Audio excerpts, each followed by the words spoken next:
Well, look what I just happened to pick up today. Another computer system. And the camera's out of focus. Let me fix that, please. Okay, so once again, I went out to the Seventh-day Adventist Church, like I needed to go out on a Sunday. And no, they did not have church that day. They do it on Saturdays out at that particular church, in case anyone wanted to know.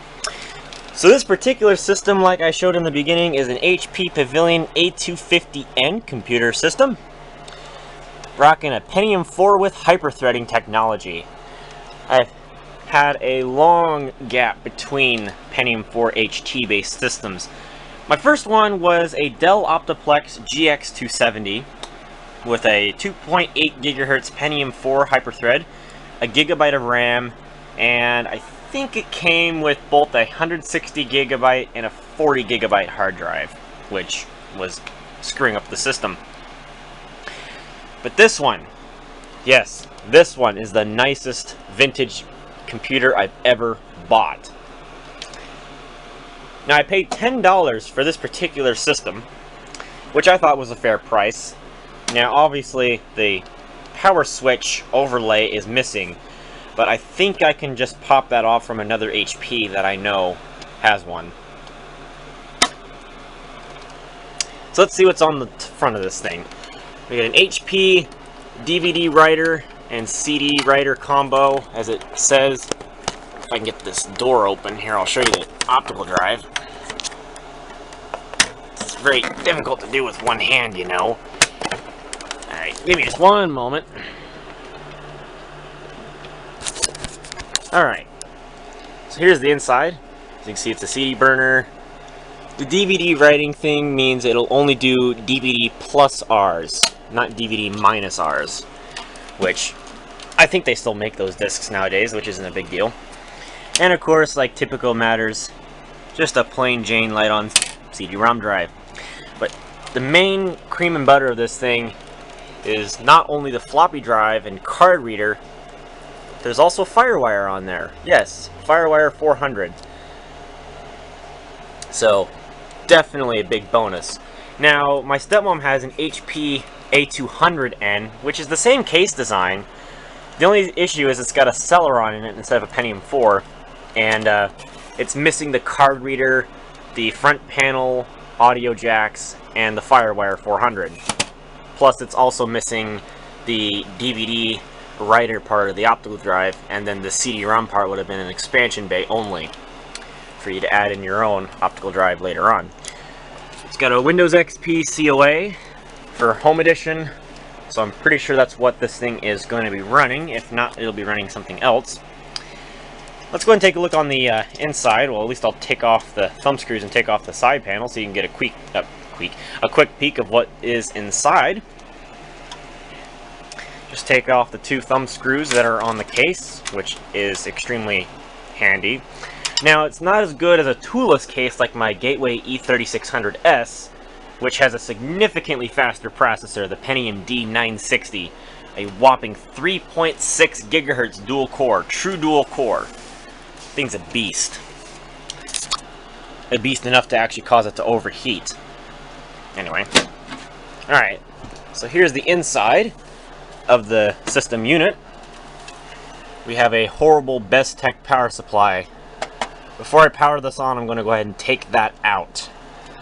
And I think I have another 20-pin ATX power supply. I might be wrong on that, though. I'll have to check. But hopefully, this isn't one of those evil Bestech power supplies. It says it's the ATX 250-12Z, so I hope it's not one of those bad ones where you plug it in and flames proceed to shoot out the back. Let's hope to dear God not. Cross your fingers.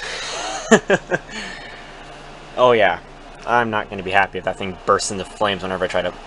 Okay, let's just get off that topic. That's going to scare me to death. Okay, anyway. DVD burner on the top, CD-ROM drive, floppy drive, card reader. It's got a Samsung 120 gigabyte hard drive. And it looks to me like there's 2 gigabytes of DDR RAM in there. 2 gigs of DDR RAM. And there's 4 slots. And I think they're matched modules, so it should have dual channel, which would be good. And there's the behemoth heatsink for the Pentium 4 Hyperthread. I don't know what video card this is. I'm going to have to take that out real quick. Holy Christ, that was a nightmare getting this video card out of there. I think I know why. Someone forced it in and bent the card on it, so I'm going to have to fix that. Anyway, what card is this? It's an NVIDIA card, I know that much, but I don't know what particular unit it is. Doesn't look like they tell on the thingy. But what's nice about this card is it not only has VGA and S-Video, but it has composite. These are all outputs, not inputs, unfortunately, but it's cool to see that they actually integrated a composite into the output side of things, so I'll have to definitely try that out. Although before I put that card in, I'm going to definitely bend that stupid thing back. So, and then right down there is just your typical 56K modem. Interestingly, there's a Realtek RTL8101L, and that appears to be the Ethernet controller. So, unless that could be the audio chip, I don't know for sure. It might be a quad flat pack audio chip or something. I don't know. But yeah. This AGP8X card was probably the most difficult part of this entire system to get out. That was ridiculous. Be right back in a moment. Alright, let's go ahead and sum up the exterior of the machine. We got PS2 keyboard and mouse down there, serial port, LPT1 parallel. They blocked off the onboard VGA, which is interesting because of the expansion card, they blocked off the onboard. So that's cool that they provide that just in case, you know, your video card fails and they say do not remove, but there's a VGA port on there. So there's definitely an onboard Intel video controller in the Pentium system, or the Pentium 4 system. 4 USB 2.0 ports, another Firewire 400 port, 10100 Ethernet if I recall, audio in, out, and microphone, your NVIDIA card of some kind, which I don't know and I need to find out, and a modem, 56K modem. So that's really all there is to say about this. So I've already got a monitor and such set up, so I'm gonna go hook this up and hope to dear Christ the thing doesn't blow up. Alrighty, I'm gonna turn on my HP W2007 monitor, the 1680 by 1050 resolution. Alright. Before we plug in the power, and if this thing works, I have not connected it to Ethernet. I don't know if this thing's got a virus on it, or what, but moment of truth. Will she blow up? No. We got standby power. Okay, we're safe. We're safe. So let's boot it up. Ooh, pretty. Pretty quiet for an HP system, at least. And obviously the thing booted up so fast I couldn't see where the key was to press for getting into the BIOS. Well, it's booting up. That's a good sign. So the hard drive's not bad. Now, just for the moment, I don't have an external mouse hooked up. I'm just using this Alps Mechanical Keyboards touchpad, which I really don't want to use, but I'm going to have to because there's obviously still not enough room for a USB mouse, and besides that, I don't want to wait for drivers, in this case, to have to install. So, yeah, I ain't going to pull that game. Well, she booted up. We got a Windows 2000 Snow background, it looks like.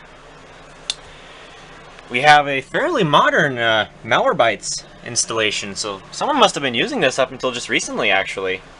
It's got a fairly up-to-date version of Google Chrome. And looks like, who used this? Usually at the school they put the, they put the name inside of there. So it looks like Sarah used this machine. And looks like we have the original factory install of Windows XP, because I see the About My HP PC thing down there.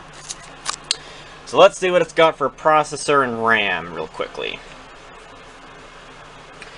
I'm surprised there's actually not you know, a lot of malware on this thing, if at all. And this thing is very quiet, so that's good. But it definitely still won't win any rewards for speed, so I'll just give it a moment. And,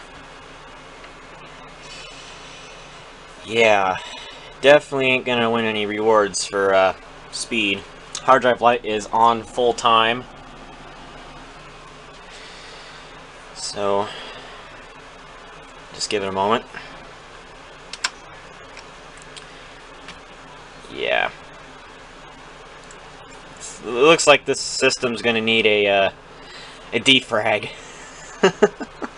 Because it's just poking along. So it definitely is gonna need a defrag done to the hard disk. Alright, so like I expected, we're running Windows XP Home Edition Service Pack 3. Clear type is actually turned on, which is pretty cool. So I guess someone actually had a little bit of experience. They were running Avast antivirus. Good.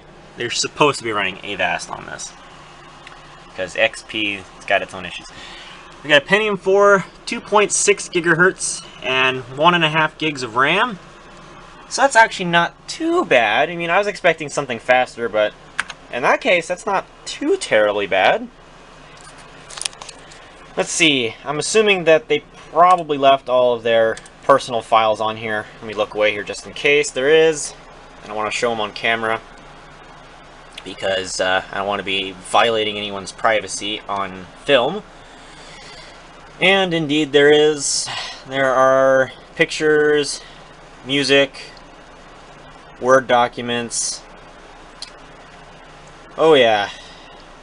Oh yeah, there's a lot of stuff on there. I'm gonna have to wipe the drive. Definitely gonna have to wipe the drive, but good thing is it works. It runs, it boots up, and oh wow, we got a lot of software on this thing. We got a lot of software. But, yeah, there we go, guys. So, there's my score. An HP Pavilion a250n, which still runs Windows XP. Now, I might try and put in a faster Pentium 4. I have a 2.8 gigahertz Pentium 4, so depending on the speed of this one, it might give it a bit of a performance increase. And then I might be able to show Windows 7 on this, because, as we all know, XP's out of commission, and I'm not going to pull any security risks in this case, so I'm going to play it safe. If I can run it, I'll put Windows 7 on here, we'll call it a day. So, anyway guys, thanks for watching. Alright guys, just a quick little update here on the HP Pavilion a250n computer. As you can see, it is in a new location, right next to my bedside.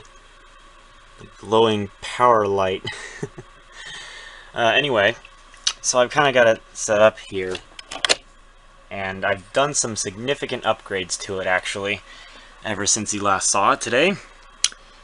I've upgraded the processor from a 2.6 gigahertz Pentium 4 hyperthread to a 2.8 gigahertz Pentium 4 with hyperthread, so it's slightly faster. And I also maxed out the motherboard at 2 gigs of RAM. So that's pretty good. And I'm also thinking about maybe upgrading this thing. I'm going to try Windows Vista first, and then I'm going to go to Windows 7, because I think Windows Vista has a better integration with Pentium 4 hyperthread CPUs rather than Windows XP. So I actually have the installation files right here for Windows Vista Ultimate.